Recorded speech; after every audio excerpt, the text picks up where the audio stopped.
You made it. So this is the last week of the course. The 2 lectures this week are going to be, well, still connected to things we've been doing, but a little off to the side. And we won't be having problems and questions about them. These are more just for you to learn a little bit extra and connect together things that we've already done in the course. Okay.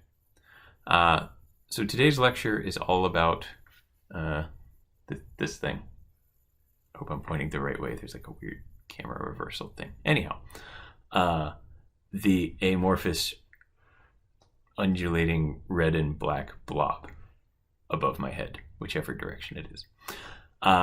So this is a simulation of the Ising model. And what we're going to talk about today is how you numerically simulate the Ising model. Turns out it's a very general technique known as, well, so Monte Carlo sampling is the broad technique, and then slightly more specific, which is still quite useful in many contexts, is the algorithm called the Metropolis algorithm. So we'll talk about this. You'll get some idea of what's going on under the hood with this simulation, and why we call it a simulation when in some sense it's not. And then in Wednesday's lecture, we'll talk about how statistical mechanics appears outside of physics. So the Ising model actually will make a lot of appearances in that lecture. Turns out it's sort of, in its simplicity, it becomes portable to a lot of different topics. But for today, we're going to focus just on how to numerically simulate it. And in particular, toward the end, the physics we want to know is what happens near the phase transition in the Ising model.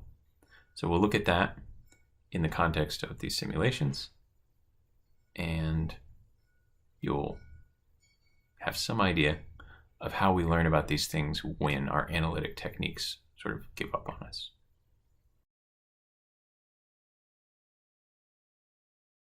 The simulation we were just looking at falls under this heading called Monte Carlo methods. And if you've heard of Monte Carlo, this is a place that at least used to be famous for gambling. Probably, I assume it's still famous for gambling.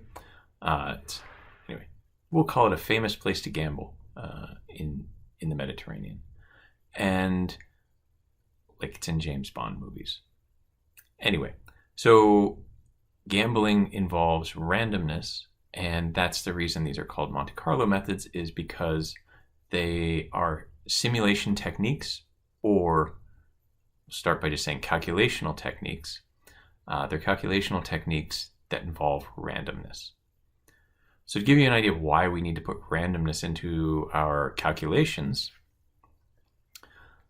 suppose we want to deal with the 2D Ising model on, let's say, a relatively small lattice, 10 by 10, not so big, right? We already, by hand wrote down all of the possible states on a 2 by 2 lattice.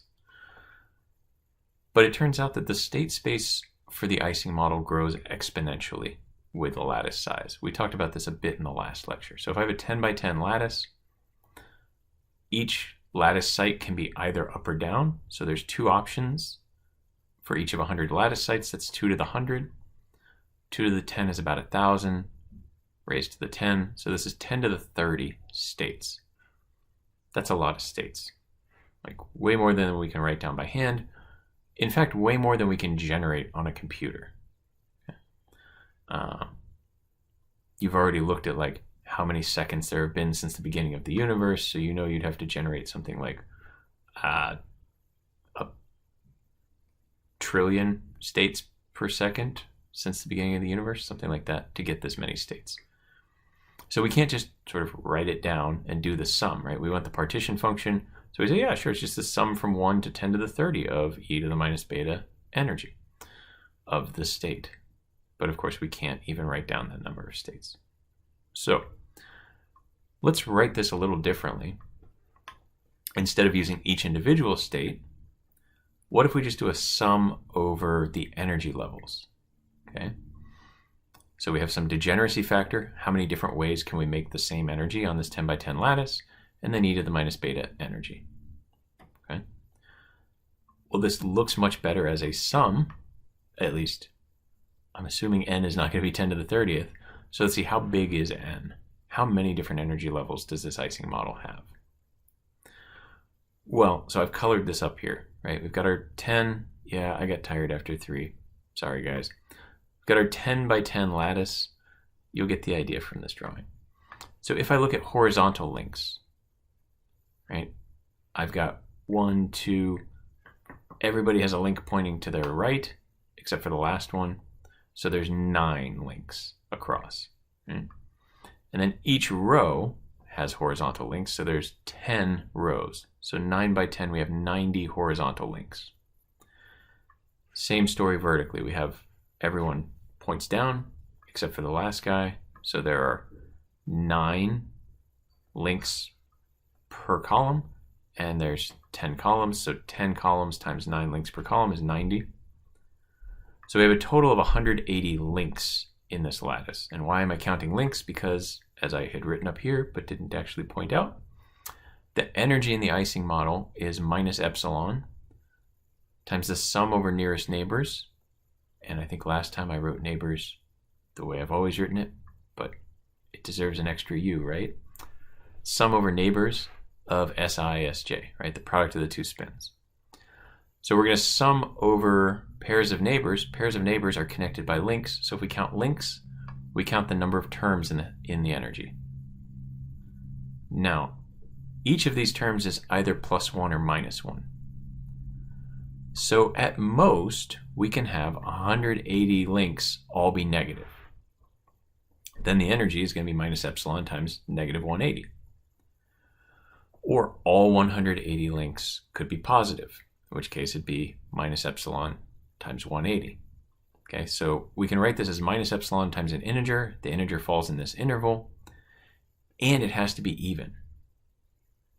Right, so all of the links with -1 on them gives me minus 180. And then if I change one link, it goes from -1 to +1. That's a change of 2. So I can only get to even values in this interval. Okay. So there's 180 options, right? Did I count that wrong? It's probably 181, isn't it? Oh, let's fix that. Is that right? 0 to 90 is 91 options. Yeah. So, no one will ever know we did this wrong.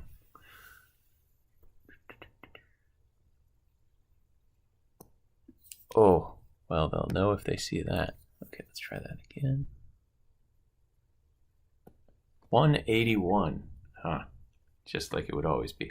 And of course, down here, this is going to have a +1 that we don't care about at all. But let's put it there. All right. Good. So this is accurate, as it always was. Okay, so what is N? We've got 181 possible values for energy. So now we've got, instead of a sum from 1 to 10 to the 30th, we've got a sum from 1 to 181. That sounds way easier to deal with. But of course, the only way to know these degeneracy factors is to sample all 10 to the 30 states. So we haven't actually fixed the problem at all. And that's where probability comes in. That's where Monte Carlo methods can help us. So we want to perform this sum, but we don't know the value of G for each energy. And by sampling the distribution of states, we can come up with an approximation for G, right? So we want to do this sum. We don't know the value of this. The only way to find the value of this is to count way more states than we could ever count. So instead, we say we've got a population of states. We're going to sample from that population. And by this sampling process, we'll find out what is G, what is the degeneracy factor for each energy level. Okay. Great. So again, 181, obviously, levels, and we're going to sample randomly to get an approximation for the degeneracy. Okay. This sounds like a pretty good way to deal with our 10 by 10 lattice. Like, I don't know about you guys, but I actually believe this is possible, right? We only have 181 terms. If we take 1 billion random lattices, right, we're probably going to get, well, 1 billion samples over 181 possibilities, probably start to get a decent idea of the relative sizes of these G's. And of course, we don't need to know that G is, G of energy 1 is 2 times 10 to the 28th, and G of energy 2 is 3 times 10 to the 28th. We just need to know that the ratio is 2 to 3, right? Because at the end of the day, we always look at some normalized version of the partition function. So, right, we'll take a derivative of the partition function to get the average energy. But we don't take a derivative of the partition function. We take the derivative of the partition function divided by the partition function. So we've talked about this before. Overall normalization of the partition function shouldn't affect the physics. So as long as this sampling process gives us the right ratios for these degeneracy factors, we will get the correct physics. And again, if we've sampled a whole bunch of states, we could directly calculate the average energy just from the subset of states we've sampled. We don't have to actually calculate the partition function and then take derivatives and all that. We could, we don't have to. Okay, great. We can actually learn the physics of this system, this 10 by 10 system, through this random sampling. Okay. What if we want to go to a bigger lattice? Okay. What you saw running at the beginning of the lecture was a 200 by 200 lattice. Okay. And the black squares were spin down, the red squares were spin up. So for an L by L lattice, right, we're just going to generalize what we did up here. N, what happened? I had L times L minus 1, L times L minus 1, added them together, so that's 2 times L times L minus 1, and of course there's 1 extra. So 2L, L minus 1, plus 1. Everything that's smaller than L squared, we're going to ignore, because now we're asking this question, what if we go to a big lattice? So this is basically 2L squared. And the state space has a size 2 to the L squared. So for that 200 by 200 lattice I was doing, that means we have 80,000 different energy levels, roughly speaking. And we have 2 to the 40,000, which is about 10 to the 12,000 states. Does it make any sense to say we can randomly sample this? I mean, before we were sampling 10 to the 30, that already sounded a little ridiculous, but we said, hey, there's only 181 levels, so if we sample 1 billion times, we've got huge statistics in each level. Probably that's about right. Probably that's going to get us close. Now we're in like a whole new realm, right? 80,000 different levels. Even if we sample 1 billion states, we've got what? A couple thousand? I can do the math. 12,500 samples per level. And of course, some levels are more common than others, so you'll have, more than that in some places and fewer in others. We're trying to sample a space that has so many more states than there are particles in the universe, right? Particles in the universe is somewhere in the ballpark of a googol, like a 10 to the 100. This is 10 to the 100 to the 120. This is totally, there's no comprehension of these numbers anymore, right? So can we meaningfully sample this? And, well, the answer is no. Lecture's over. Obviously, we have some idea of how to meaningfully sample this, but on some level, the answer to this question is really no. We just can't. Okay. In the next section, we'll talk about how we can salvage something that does actually give us a meaningful sampling of this distribution.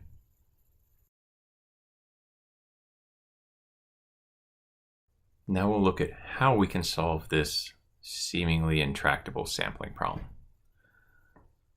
And the technique is the Metropolis algorithm. So what we're going to do is sample the states, or preferentially sample the states with the highest Boltzmann weight, which is to say the states with the lowest energy. And the reason we're going to focus on them is that if we just sample totally at random, we could very easily miss these states altogether. If you think about the Ising model, and you're on an L by L lattice, let's say I want to look at the states with energy 0. Okay, so equal numbers of positive and negative links. That state has like a huge energy, right? So if L is 200, we said the energies go from minus 80,000 to plus 80,000. Well, if your starting point is minus 80,000, 0 is a really high energy, okay? And that's also going to have a humongous degeneracy factor, right? It's going to be 80,000 choose 40,000, which will roughly speaking be 80,000 factorial. Don't even want to think about how big that number is. Point is, if you only take 1 billion samples, an awful lot of them could fall near this energy equals 0, where the degeneracy factors are so huge, right? Compare that to the ground state. There's only 2, right? Everyone spin down or everyone spin up. So if you've got a ground state with 2 for its degeneracy factor, and a state whose energy is so high you don't actually care about it, right? But whose degeneracy factor is 80,000 factorial, you could easily miss that ground state altogether by random sampling. In fact, anything near the ground state you probably miss with purely random sampling. So instead what we do is we look at importance sampling, okay? Which exactly as its name suggests is sampling the most important ones, right? So we try to focus on sampling Boltzmann weights that are on the order of e to the minus beta ground state energy. And by on the order of, I mean, we're looking at states whose excitation energy above the ground state is, a few times kT, right? 5, 10 times kT, something like that. But for most of the interesting part of the phase diagram, that's going to be dramatically below energy 0. And so, in fact, we're really sampling a very, very tiny corner of the state space. But again, it's the part that's important. Okay. Now, how do we selectively find those? If we could just look at an ordered list of the states by energy, we wouldn't have a problem, right? This is where the Metropolis algorithm comes in. And the Metropolis algorithm, one thing I want to say. Metropolis algorithm, this name, it's named after Nicholas Metropolis, who was the first author on the paper that came up with this. I want to emphasize that this is a guy's name because when I first heard about this thing in my head, I was like, oh, sure, you're on a lattice. It's a grid. It looks like, streets in a big metropolis. It's not it. It's also not like Fritz Lang's movie Metropolis that has, an AI controlling the city. No, this is not the AI that controls your simulation. It's a person's name. Okay. My historical ignorance aside, here we go. What is the Metropolis algorithm? So you start with a random state. Initialize just a random lattice. Randomly pick one spin from the lattice and check. If I flip this spin, does the overall energy of the system increase or decrease? Right? And to do that, you just have to look at its 4 neighbors because it only contributes energy through the 4 links that touch it. Okay? So if I flip a spin, does it increase or decrease energy? If flipping that spin decreases energy, so in other words, the total energy of the system in state 2, which is to say with the spin flipped, is less than the overall energy in state 1, which is to say the state you're in right now. If flipping that spin decreases the energy, then flip it. Done. Else. So suppose this isn't the case. Suppose flipping it increases the energy of the system. If that's true, then you should still flip it, but with a probability e to the minus u2 minus u1 over kt. Okay. So in other words, something that looks suspiciously like a Boltzmann weight is going to determine the probability that we flip to the higher energy state. Okay. If it's a lot higher energy, the probability we do it is pretty low. Okay, save that state to your humongous file of states. Come back up here, do it again. That's the whole algorithm. Okay. What it does for us, though, is it allows us to essentially walk downward in energy, right? If flipping decreases energy, flip it.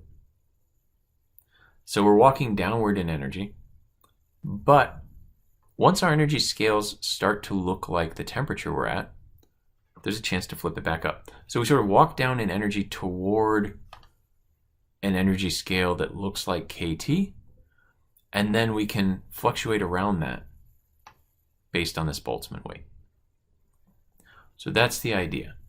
That's going to allow us to sample very, very preferentially, right? Sample the states that are most important to us, the states that are around the equilibrium for that temperature. Yeah.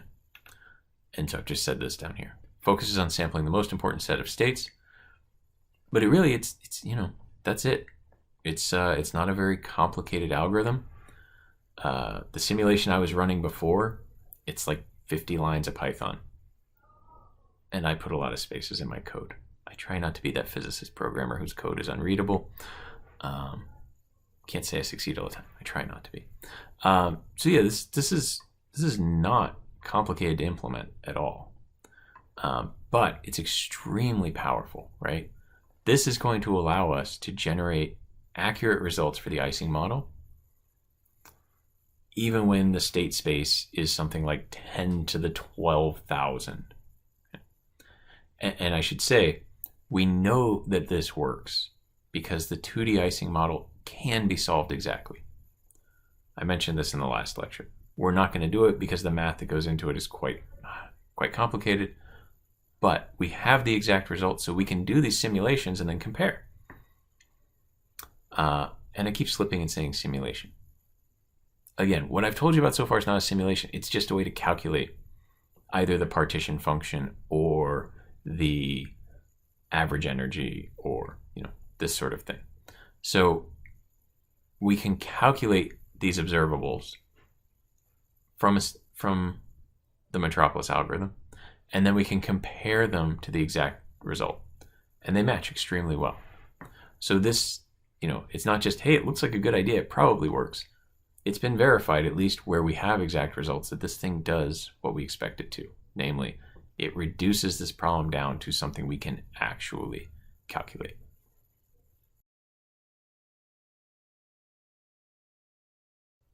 A couple of times here I've slipped up and said Monte Carlo simulation. And I want to just justify that at the end here before we look at what comes out of these calculations.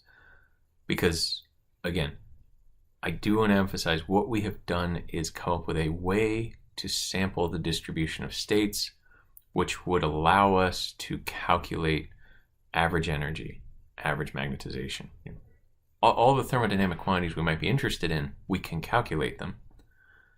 But that's different than saying a simulation. And yet I keep saying simulation. Why? Okay. So here, I'm going to let this run while I'm talking.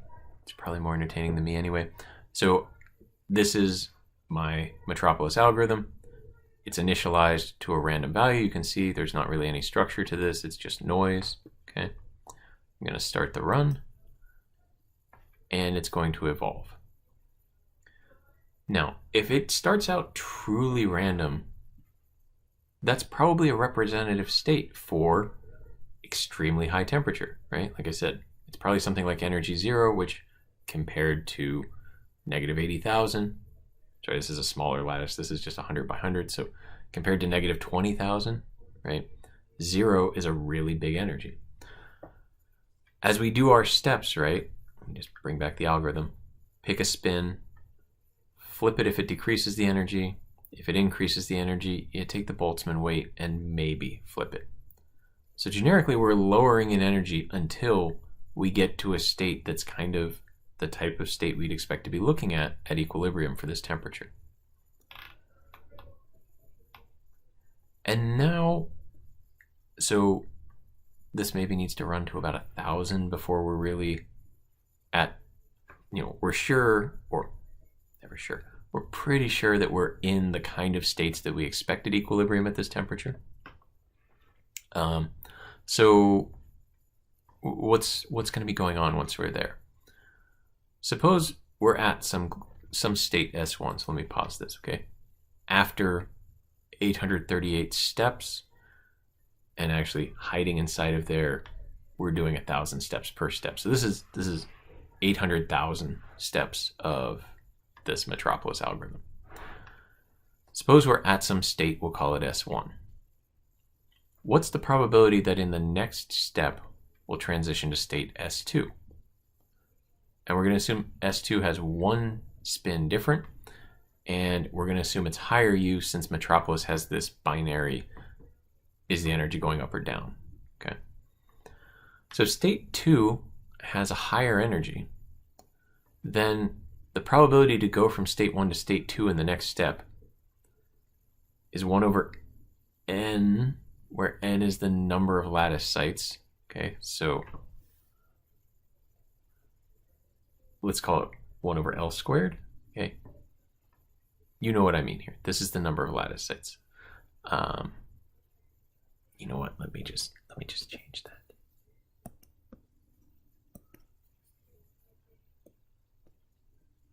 By the time I got here in the notes, I forgot that we already had a use for n. Okay. Let's get that simulation back. Maybe. Aha. Okay. So 1 over L squared, right? So there's just some probability that we pick that particular lattice site in the first place. And if we do, then the probability that we spin flip depends on this Boltzmann factor, e to the minus beta u2 minus u1. Okay. On the other hand, if we wanted to know the probability that we go from S2 to S1, so suppose this happens, we transition to S2. What's the probability that in the next step we go back to S1? Well, it's just 1 over L squared, right? Because if we happen to pick that lattice site randomly, 100% chance we flip back because that lowers the energy. Now we can ask, what's the ratio of these probabilities, right? The probability of going from S1 to S2 divided by the probability of going from S2 to S1. Well, the 1 over L squareds will cancel. You'll just have this Boltzmann factor. And of course, a difference in the exponent I can write as a ratio. This is e to the minus beta u2 over e to the minus beta u1. Now this is exactly the probability ratio, the ratio of Boltzmann factors that we would expect for the probability of being in state 2 divided by the probability of being in state 1.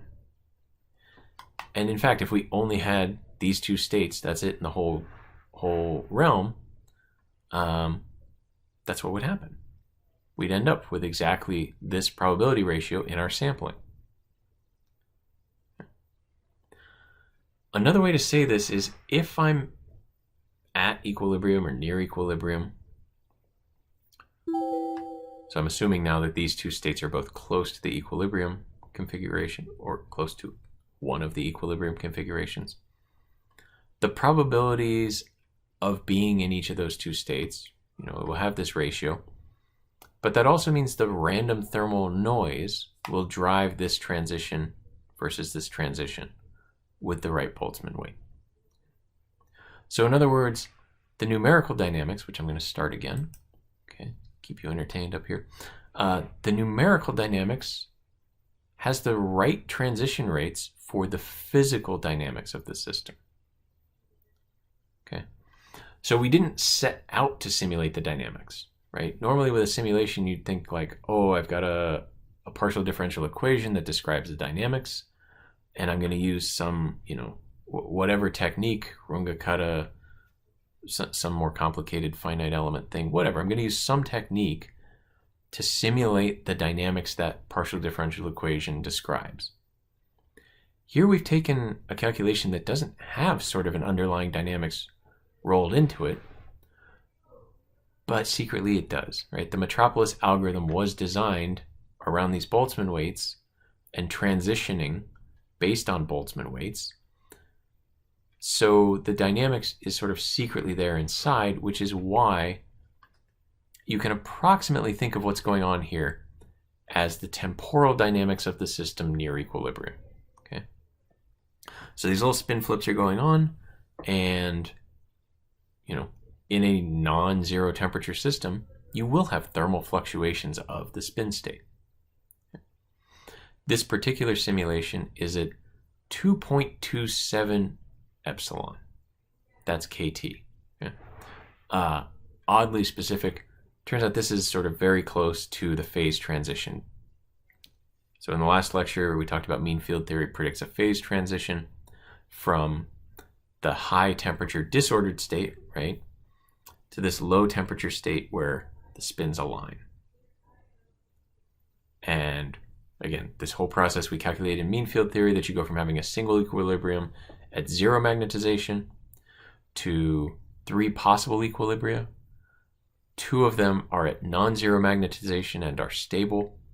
1 of them is at zero magnetization and is unstable. So if you happened to be there, thermal fluctuations will carry you away to one of the stable states. Right, so we're looking right at the critical temperature, or at least very close to the critical temperature. And we see this dynamics where, yeah, things are flipping up and down. Well, sure. If you flip, you change energy by 2 epsilon. I'm at a KT of 2.27 epsilon. Right? So, sorry, when I said you flip a spin, the energy changes by some multiple of 2 epsilon. But if you change a single connection, that'd be 2 epsilon. Okay, you get the idea that we're at the energy scale of spin flips. And so it's not surprising that the temperature, the thermal fluctuations, give you random spin flips. Okay. Now, this simulation, because it's near the phase transition, it has some very interesting behavior. Okay, we've been going for a long time, and you can see there's sort of big patches that are almost all red. But inside of them, there's sort of a smallish patch that's black. Similarly, I've got big patches of black with some, moderately sized patches of red. In fact, this whole, you might view this whole thing. Oh boy, hold on, let me pause that. Finding the limits of my computer. You might say this whole thing here is a big black patch, and within it there's a fairly big red patch and a medium-sized red patch and some smaller red patches. Oh, even smaller red patches. You might say this is a big black patch with a red patch that's got black patch inside of it, right? Here's a big red patch that's got a medium black patch and a tiny red patch, okay? So there's sort of structure on many different scales in this. Keep that in mind.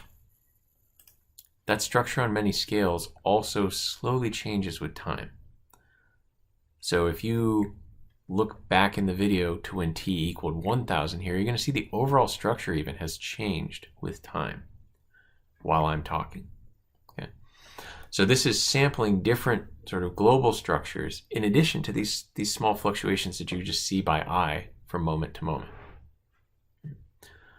This is an example of something that's called critical dynamics. So at the transition point for a second order phase transition, and that's what this is, a second order phase transition, an order to disorder transition, you have what's called critical dynamics, which means you have fluctuations or you have structure on all length scales.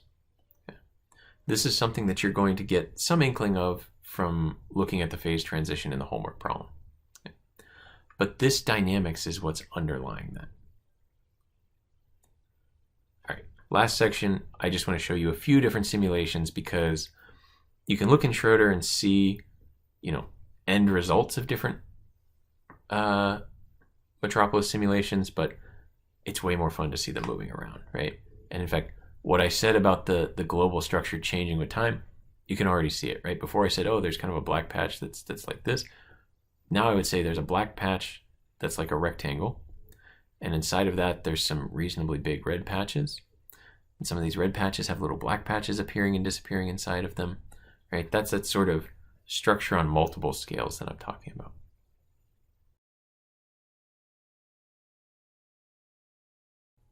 Now we'll look at some smaller lattices so you can really watch the dynamics happen and this lecture not become 4 hours long. So the first one I've got here, and you can see sort of, this is set up, initialized with a random configuration of spins. And I've set the temperature now below the phase transition, right? So again, it's disordered above the transition temperature, ordered phase below the transition temperature. So let's run it, see what we get. And now you can already see in pretty short order, this is becoming essentially an all black, which is to say all spin down lattice. And that's, one of the two states you would expect below the transition temperature, right? Either everything goes spin down or everything goes spin up. And now this is sort of a realistic portrayal of the dynamics below the phase transition. For a while, it's all spin down. But every once in a while you get a thermal excitation, maybe a few. Hey, look, we got 3, 4. For a second, there were even 5 spin up sites. Okay. This is a 20 by 20 lattice, so there's 400 lattice sites. We got about 5. That's the biggest spin up population we've had since we settled into this spin down equilibrium. Now this is also, let me just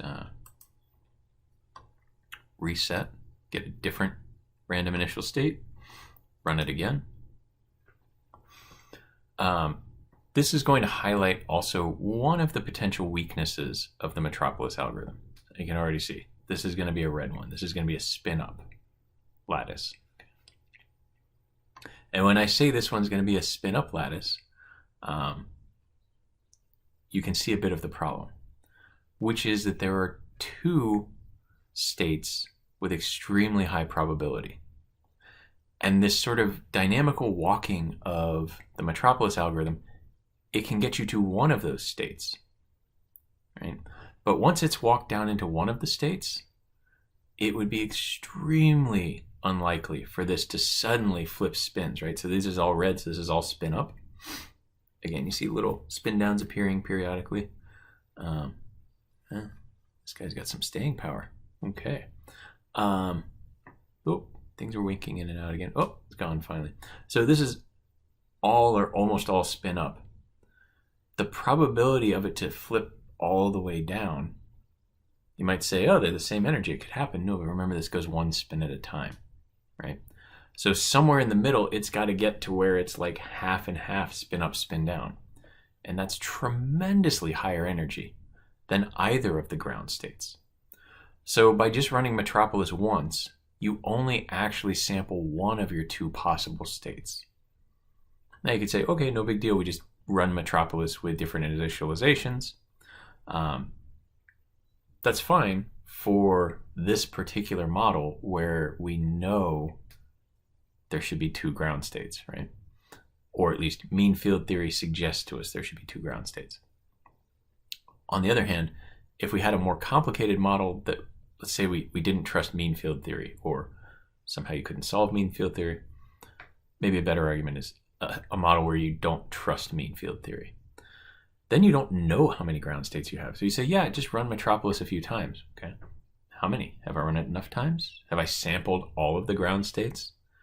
What if there aren't necessarily 5 ground states? What if there are 4 ground states and 300 million metastable states that are sort of close to ground but can't get the rest of the way to ground? They have to move over to get to ground state, right?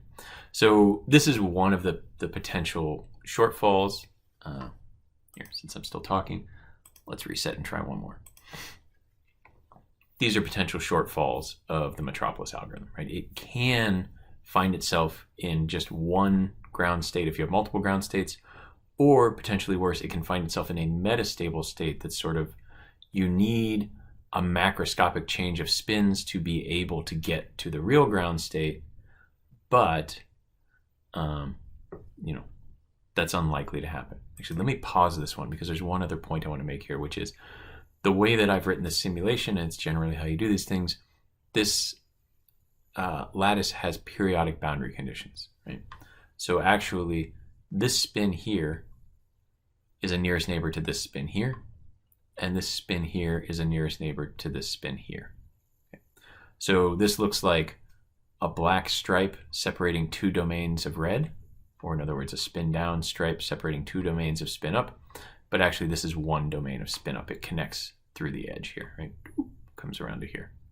So this is really two domains, right? One spin down domain and one spin up domain. And sometimes, I don't know what's going to happen if I keep running this one, but I've certainly seen cases running these where you end up with a stable domain structure, right? You've got enough spin ups all together and enough spin downs all together that they form stable domains. Yeah, this looks like this is maybe going to be a stable domain structure. And this really happens in ferromagnets, right? We talked last lecture about how you could think of Ising in terms of individual spins or in terms of domains in a ferromagnet. This is really, this is a thing that happens in ferromagnets. You form magnetic domains. Whether you form small domains, big domains, that's actually something you can also calculate. It has to do with the rate of cooling as you cool through the phase transition. Okay, and so remember I said our initialization that's totally random. It's like we're initializing in a very high temperature state, and then as we remove energy through successive spin flips, it's like we're cooling down toward the temperature that we've actually set for the calculation. Or now I'll allow myself to say the temperature we've set for the simulation, right? So you can see this dynamic continues for a while. We've got a stable domain of spin down and a stable single domain of spin up. All right, so that's what's going on below the phase transition. Let's try a different simulation. Let's go above the phase transition. Okay, so now I'll go pretty healthily above. So remember I'd said before that we were at, when we were at the phase transition, this was a temperature of like 2.27 epsilon. Last simulation, I just set it to 1.27 epsilon because I'm lazy and I only want to change one character. And we saw, we get this domain structure, or we get a completely monochromatic lattice. Okay, now let's look above, and I went way above, which is to say almost double the critical point. So this is 4.27 epsilon.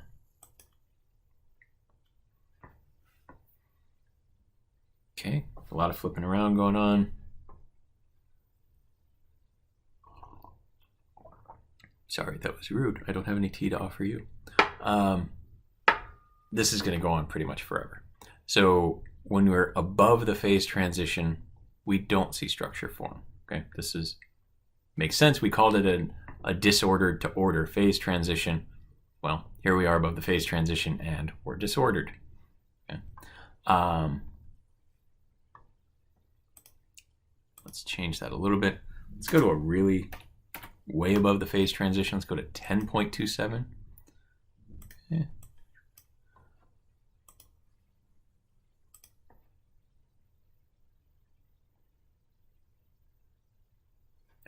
Same story. This is just going to continue to sort of jump around randomly because, if you think about it, you could have, for a single spin, you could have its 4 bonds be plus or minus. So the total span there is 8 epsilon. If our temperature, if our KT is 10.27 epsilon, then our KT is bigger than the biggest change we could possibly make. So essentially the probability to flip up or down is about 1. So these are just constantly going to flip. Every time we land on a spin, we're going to flip it with pretty high probability, which is to say you'll always have this dynamic of jumping around. All right, and lastly, let's go back to the phase transition. It's 2.27.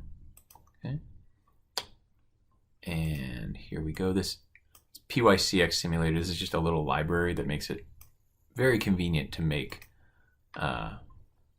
this graphical interface for simulations of this type. You can find that online if you want to do some of these things yourself. Here we go. So now we're at the transition temperature. And what you'll see, it's less clear on a small lattice like this, but we are getting what you saw on the bigger lattice, which is to say structure on different length scales, right? So we've got sort of I might call this a big domain of red that's got a couple of black subdomains in it. And those subdomains, maybe they're breaking up, maybe they're growing. Okay. It's just going to change shape over time. This simulation has a sort of restless dynamic. And you can always look at it and say, oh, wait, now I see it. There's a black domain here and a black domain here. And actually that connects through the periodic boundary conditions. And then wait a little longer and it'll be gone. But there'll be a different black domain. Right? Now we've got a black domain that goes like so. And it's got some little red domains in it. So this constant fluctuation on multiple length scales is the hallmark of critical dynamics. And again, it turns out this idea pops up in many different parts of physics. When you're trying to simulate lattice gauge theories, so the theory of the strong nuclear force, it says it right in the name, it's a strong nuclear force. You can't calculate it perturbatively for the energy scales where, say, a nucleus forms or a proton forms. So to understand that from first principles, you do Monte Carlo simulations, things that are very, at least in spirit, close to Metropolis. Okay, there's obviously technical differences, and people spent 20 years refining them, but similar in spirit to these things. And it turns out part of that calculation, when you want to go to the continuum limit, you want to take a calculation on a small lattice and say, can I extrapolate this to free space where physics really happens? Part of the calculation is tuning to the critical point of a phase transition, right? So you tune your sort of, we'll call it effective temperature, but you tune towards this critical point because at the critical point, length scales sort of disappear, and in particular, the length scale of your lattice disappears. And so you can think that you're getting at the physics of free continuous space, even though you're working inside of a little box on a very discretized space. And you can see, as we've been talking, this thing just keeps changing, but never settling down, never forming stable domain structures, but always having these sort of structure on multiple scales. Last thing I'll mention is that there are also connections between Metropolis and different optimization algorithms, right? So if you're familiar with things like gradient descent, my saying this can get caught in a metastable state may sound familiar, right? You can get caught in local minima that aren't the global minimum when you're doing gradient descent to optimize some numerical function. There's a more complicated optimization process called simulated annealing, which is kind of like doing Metropolis and just slowly turning down the temperature in the simulation. Okay, see, now all of a sudden, almost the entire lattice is spin down. So we've gone from where it was predominantly red for most of this run, now it's predominantly black. But it won't become all black like it did below the transition temperature. There's going to be these fluctuations. Okay, so there's connections between this and optimization algorithms and so forth. So as I said, in the last lecture, we'll start talking about how statistical physics appears outside of physics. Okay, how can these ideas from statistical mechanics have an impact on neuroscience, on economics and sociology and anthropology, have an impact on music theory? We'll look at all of these things in the next lecture. And I will just, at the very end of this, I'll show you the results from some of these simulations at the critical point on a bigger lattice. Just give you a couple of snapshots, so that you can look at it and say, wow, really, really dig in for yourself and say, yeah, there's this structure on all of these different length scales. Okay, I lied, I'm back. But just for a moment, I wanted to show you, this is the initialization for a 500 by 500 lattice. And I'm going to just start it running. This is actually taxing for my computer, but I wanted you to get to see some of the dynamic of this structure on all scales starting to form. It's pretty slow, so I'll give you snapshots after this, but I just thought, at least to see this initial, it really started out looking like white noise, and yeah, okay, we're seeing some very smallish things form, right? I'll give you a much later snapshot and you'll see these larger scales starting to emerge.